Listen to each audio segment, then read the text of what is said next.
Recall that a probability distribution consists of a list of the possible values for a random variable, along with the probability for each of those values. Think about a random variable that could have any value between 0 and 100. It could get pretty tedious to list out the probability for each value. For some special probability distributions, we can summarize the distribution using a formula. For these special distributions, the probability for any value follows a pattern that can be expressed as a mathematical formula based on the value that we're interested in and some additional constants called parameters. Does that sound familiar? Recall that a parameter is a numerical summary of a population. In this session, we'll look at probability distributions for scenarios that can be described as a binomial experiment. A binomial experiment has two possible outcomes, and the probability of a success, which is just the one outcome that we're interested in, the probability of that success is the same for each trial. We'll label that with the letter P. In a binomial experiment, the trials are also independent, and there's a fixed number of those trials. We'll call that N. In a binomial experiment, we're interested in the number of successes, which we'll call R. For example, Sabrina is pretty good at darts. She can hit the bullseye about 60% of the time. She picks up 3 darts and takes aim. How likely is she to hit the bullseye 2 out of 3 times? Here, there are two possible outcomes. Either Sabrina hits the bullseye or she doesn't. In this example, we aren't interested in other ways that Sabrina could score on the dartboard. Ignoring any psychological effects of hitting or missing the bullseye, each time Sabrina throws a dart, she has a 60% chance of making a bullseye, and each throw of the dart is independent. Sabrina's chances of hitting the bullseye for this dart have nothing to do with whether she hit the bullseye with the last dart. There's a fixed number of darts, and we're interested in the number of times she hits the bullseye. This scenario fits the pattern of a binomial experiment. How many different ways could Sabrina get 2 out of 3 bullseyes? She could miss the first dart and make the next 2, or she could make the first dart and the last dart and miss the middle one, or she could make the first 2 and miss the last one. So there are 3 ways that she could make 2 out of 3 bullseyes. Since these 3 probabilities are mutually exclusive, to find the probability of making 2 out of 3 bullseyes, we can find the probability of each outcome and add them together. What's the probability of missing the first and making the next 2?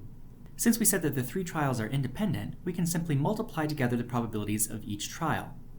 Since Sabrina hits the bullseye 60% of the time, she must miss 40% of the time.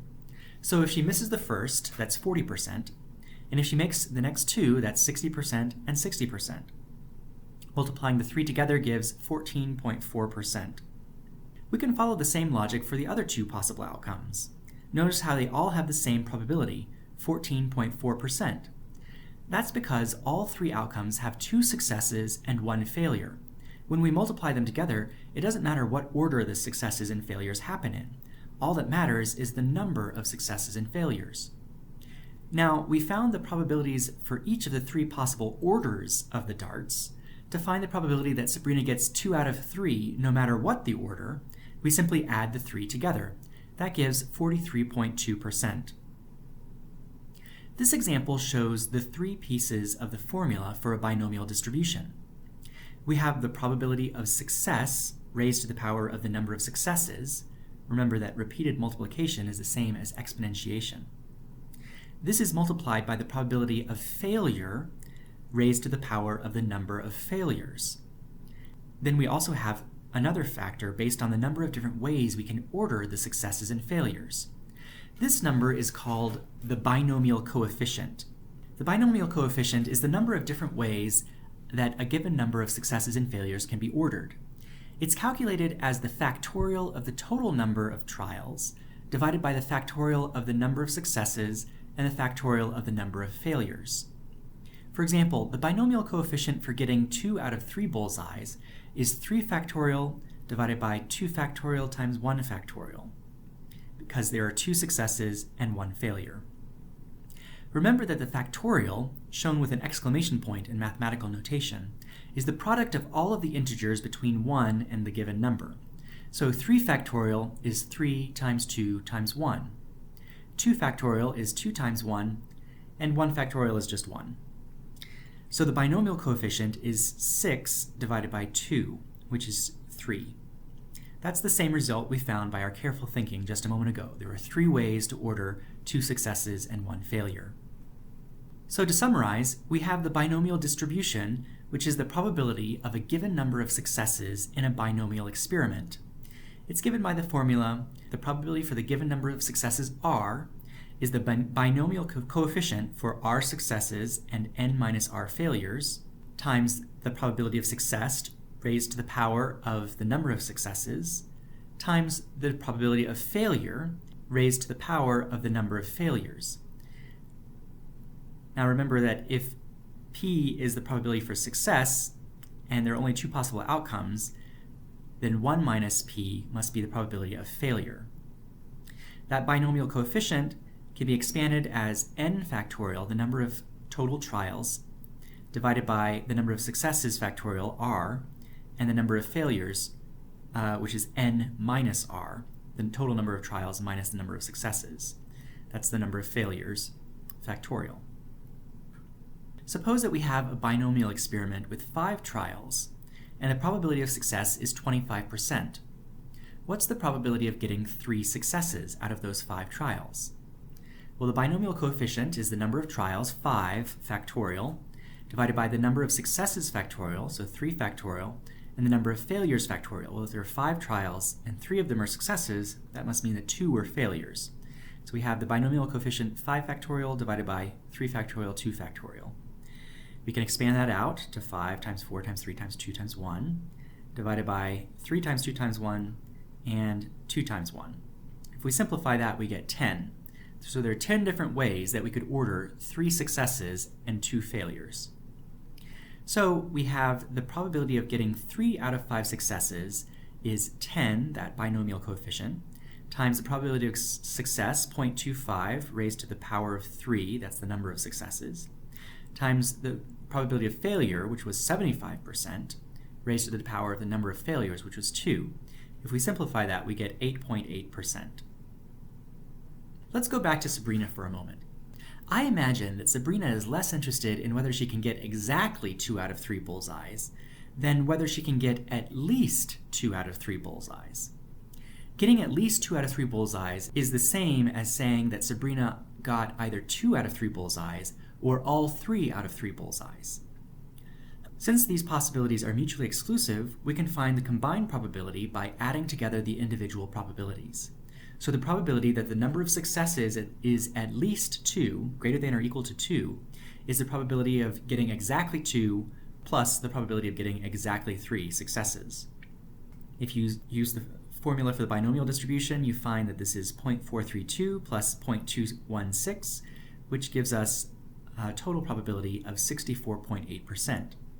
So since Sabrina is a pretty good dart thrower, she has about a 65% of getting at least 2 out of 3 bullseyes. Recall that we call this a tail or cumulative probability because it's the accumulation of probabilities at one end of the distribution. We could say on one tail of the distribution. Now suppose that we're interested not in the particular probability of a given number of successes in a binomial experiment, but instead in the average number of successes that we might see in a large number of tries at this binomial experiment. Here we're interested in the mean or expectation of the binomial distribution. Let's work this out for Sabrina's darts. With 4 darts, there are 4 possible numbers of bullseyes that Sabrina could make: 0, 1, 2, 3, or 4. Here are the probabilities for each value. To find the mean, we multiply the value of the random variable by its probability and add that up for all the possible values. When we carry out that multiplication and add, we get 1.8.